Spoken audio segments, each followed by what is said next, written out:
آپ جس مقصد کے لیے یہاں پہ تشریف لائے ہیں کہ سیرت النبی نبی پاک صلی اللہ علیہ وسلم کی تعلیمات، آپ علیہ السلام کی زندگی گزارنے کے اصول، آپ نے کس انداز سے زندگی گزاری، آپ علیہ السلام کی سیرت طیبہ کو سننے کے لیے آپ احباب تشریف لے کے آئے ہیں۔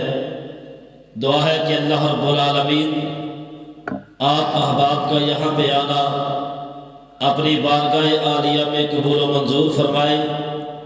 حضرات، نبی پاک صلی اللہ علیہ وسلم اللہ رب العالمین نے آپ کو جو عزت اور عظمت سے نوازا ہے، اللہ پاک نے آپ کو جو مقام اور مرتبہ عطا کیا ہے، اس آپ کی عظمت اور شان کے کیا کہنے۔ حضرات، جو انسان پیارے پیغمبر علیہ السلام کے ساتھ کسی طرح سے بھی اس کا تعلق ہو جائے، وہ انسان عزت والا، عظمت والا، اللہ رب العالمین اس کو دنیا اور آخرت کی کامیابی سے نواز دیا کرتے ہیں۔ حضرات، پیارے پیغمبر علیہ السلام کے پیارے صحابہ جن کی عظمت، شان اور مقام کی خاطر آج مسلمان اپنی جان کا نذرانہ دینا اپنے لیے سعادت سمجھتے ہیں، ان کو یہ مقام ملا تو پیارے پیغمبر علیہ السلام کے کلمہ پڑھنے کی وجہ سے، آپ علیہ السلام کی تعلیمات پہ عمل کرنے کی وجہ سے، سیرت طیبہ پہ عمل کرنے کی وجہ سے۔ حضرات، پیارے پیغمبر علیہ السلام کا کلمہ ابو بکر پڑھے تو لقب میرا رب صدیق اکبر عطا کر دے، میرے عمر فاروق پڑھے اللہ رب العالمین لقب فاروق اعظم عطا کر دے۔ حضرات، جس انسان نے بھی میرے محبوب پیغمبر علیہ السلام کے ساتھ اپنا ناطہ اور رشتہ جوڑا، اللہ رب العالمین نے اس کو دنیا میں عزت اور عظمت کے ساتھ نواز دیا۔ تو حضرات، اس نبی کی عزت، اس نبی کی عظمت کا تذکرہ میں آپ احباب کے سامنے کیا کروں، جس کی عزت اور عظمت کو میرے رب نے خود بیان کیا۔ پیارے پیغمبر علیہ السلام کے پیارے ساتھی اللہ کے پیغمبر علیہ السلام نے فرمایا، اے حسان، تو بہت بڑا شاعر ہے، تو لوگوں کی تعریف میں شعر کہا کرتا ہے۔ حسان، آج میری تعریف میں بھی کچھ کہہ۔ سیدنا حسان ابن ثابت رضی اللہ تعالیٰ عنہ فرماتے ہیں، اللہ کے پیغمبر علیہ السلام، میں آپ کی عظمت میں کیا کہوں، آپ کی عظمت کو تو میرے رب نے بیان کیا ہے۔ سیدنا حسان ابن ثابت منبر پہ بیٹھے ہیں، میرے محبوب پیغمبر سامنے تشریف فرما ہے۔ سیدنا حسان ابن ثابت کی نظریں میرے محبوب پیغمبر کے چہرہ انور پہ ہے۔ حسان ابن ثابت کیا سوچتے ہیں کہ میں پیغمبر علیہ السلام کی آمنہ کے در یتیم کی عزت اور عظمت کے حوالے سے کیا بات کروں، آپ کی شان میں کیا اشعار پڑھوں۔ آخر کار سیدنا حسان ابن ثابت اپنی زبان سے یہ الفاظ کہنے لگے، وَأَحْسَنَ مِنْكَ لَمْ تَرَ قَطُّ عَيْنًا۔ اللہ کے پیغمبر علیہ السلام، میں آپ کی عزت کیا بیان کروں، میں آپ کی شان کیا بیان کروں، میں آپ کی رفعت اور بلندی کیا بیان کروں۔ اللہ کے پیغمبر علیہ السلام، وَأَحْسَنَ مِنْكَ لَمْ تَرَ قَطُّ عَيْنًا، اللہ نے آپ کو حسن و جمال ایسا عطا کیا، اللہ رب العالمین نے آپ کو نورانیت ایسی عطا کی، اللہ رب العالمین نے آپ علیہ السلام کو اتنی عظمت اور شان والا بنایا کہ وَأَحْسَنَ مِنْكَ لَمْ تَرَ قَطُّ عَيْنًا۔ اللہ کے پیغمبر علیہ السلام جی، آپ کی عزت والا، آپ کے شان اور مقام والا، آج تک کسی نظر نے دیکھا نہیں، لم ترکت عینن، آج تک کسی آنکھ نے آپ کی عظمت والا دیکھا نہیں۔ اور دوسرا جملہ وَأَجْمَلَ مِنْكَ لَمْ تَلِدِ النِّسَاءُ، اللہ کے پیغمبر آپ علیہ السلام کی عظمت اور شان والا کائنات کے لوگ دیکھے کہاں سے؟ اللہ رب العالمین نے کسی ماں کو ایسی ہمت اور جرت نہیں دی کہ کوئی ماں آمنہ کے لال جیسی ماں، آمنہ کے لال علیہ السلام جیسا کوئی بیٹا جن سکے۔ وَأَجْمَلَ مِنْكَ لَمْ تَلِدِ النِّسَاءُ، آپ کی عزت اور عظمت جیسا آج تلک کسی ماں نے بیٹا جنا نہیں اور قیامت تک جن بھی نہیں سکتی۔ اور حسان ابن ثابت کہتے ہیں اللہ کے پیغمبر علیہ السلام، میں آپ کی عزت اور عظمت کو کیا بیان کروں۔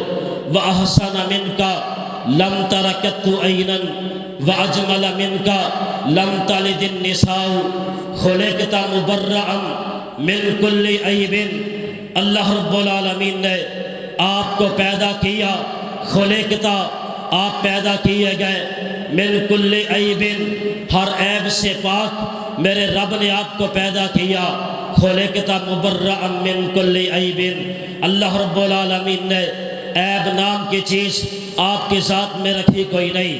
آپ علیہ السلام کو اللہ نے پیدا کیا تو بے عیب پیدا کیا، اللہ رب العالمین نے آپ کو سیرت عطا کی تو بے عیب اور لا ریب عطا کی۔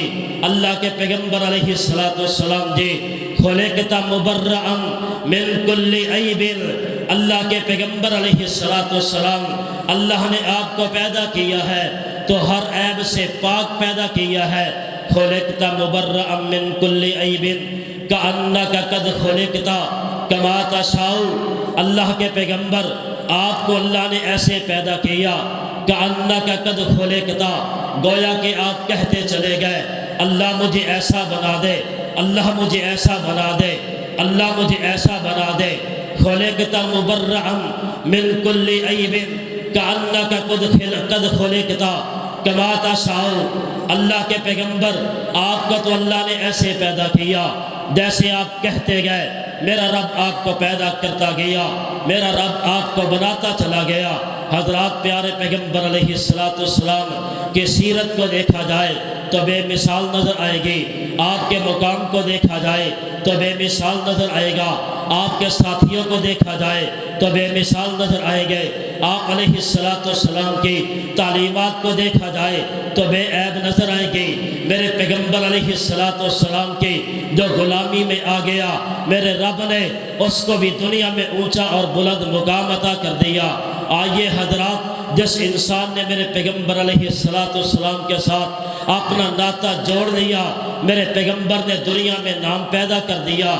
آئیے حضرات، اہل علم کے وہاں ایک نام ہے جس نام کو علامہ ابن حزم رحمۃ اللہ علیہ کے نام سے یاد کیا جاتا ہے۔ علامہ ابن حزم رحمۃ اللہ علیہ ایک بادشاہ کے ساتھ اپنا ناطہ جوڑے ہوئے، ایک بادشاہ کے ساتھ مل کے ایسے عشرت والی زندگی گزارتے گزارتے اپنے زندگی کا اکثر و بیشتر حصہ گزارنے کے بعد ایک دن امام علامہ ابن حزم رحمۃ اللہ علیہ مسجد میں تشریف لے گئے۔ مسجد میں جا کے وضو کر کے بیٹھ گئے، چھوٹے چھوٹے بچے پاس بیٹھے تھے، کہنے لگے دیکھو یہ بوڑھا بابا آ گیا، اس کو پتہ نہیں کہ اللہ کے پیغمبر علیہ السلام نے فرمایا کہ جب کوئی انسان مسجد میں آئے اس وقت تک نہ بیٹھے جب تک 2 رکعت نفل نماز ادا نہ کر لے، اس وقت تک مسجد میں نہیں بیٹھنا چاہیے۔ علامہ ابن حزم رحمۃ اللہ علیہ دل میں بڑا خیال پیدا ہوا کہ اتنی عمر گزار چکا ہوں لیکن مجھے تو پتہ ہی نہیں کہ مسجد میں آنے کے آداب کیا ہے، مسجد میں بیٹھنے کے آداب کیا ہے۔ علامہ ابن حزم اٹھے، 2 رکعت نماز ادا کی، کچھ عرصہ گزرا، نماز عید کا وقت آ گیا۔ ابن حزم رحمۃ اللہ علیہ نماز عید کے لیے گئے، جب میدان میں پہنچے جا کے پھر وہی روٹین کے مطابق 2 رکعت نماز شروع کر دی۔ جب بچوں نے دیکھا کہنے لگے کہ بوڑھے بابے کی طرف دیکھیے، اس بابے کو پتہ نہیں کہ جب عید کے لیے جاتے ہیں وہاں نوافل ادا نہیں کیے جاتے۔ علامہ ابن حزم رحمۃ اللہ علیہ کہ دیر ذہن میں یہ بات آئی کہ میں نے تو زندگی گزار دی لیکن مجھے دین اسلام کا علم ہی نہیں۔ علامہ ابن حزم رحمۃ اللہ علیہ فرماتے ہیں کہ پھر میرے دل میں خیال پیدا ہوا کہ میں اللہ کے پیغمبر علیہ السلام کے دین کا مطالعہ کروں، دین کی تعلیمات کو حاصل کروں۔ پھر علامہ ابن حزم رحمۃ اللہ علیہ نے میرے پیغمبر علیہ السلام کی تعلیمات کو پڑھا، آپ علیہ السلام کے فرامین کو پڑھا۔ پہلے بادشاہ کے ساتھ مل کے عیش و عشرت کی زندگی گزارتے تھے لیکن دنیا میں نام لینے والا کوئی نہیں تھا۔ پھر اس کے بعد جب دین اسلام کی تعلیمات کو حاصل کیا، میرے پیغمبر کی غلامی میں آئے، ایک بادشاہ کی غلامی کو چھوڑ کے میرے پیغمبر کی غلامی میں آئے۔ آج بھی دنیا نام لیتی ہے تو علامہ ابن حزم رحمت اللہ علیہ کہہ کے نام لیتی ہے۔ اللہ رب العالمین سے رحمتوں کی دعا کرتے ہیں، اس لیے کرتے ہیں کہ ابن حزم رحمت اللہ علیہ نے اپنے آپ کو ایک بادشاہ کی غلامی سے نکال کے اللہ کے پیغمبر علیہ السلام کی غلامی میں اپنی زندگی کو گزارنا شروع کر دیا۔ حضرات پیغمبر علیہ السلام کی سیرت اور صورت، آپ کی عزت اور عظمت کو میں کیا بیان کر سکتا ہوں جس کو میرے رب کائنات نے اپنے قرآن میں بیان کیا ہے۔ میں انہی الفاظ میں اکتفا کرتا ہوں۔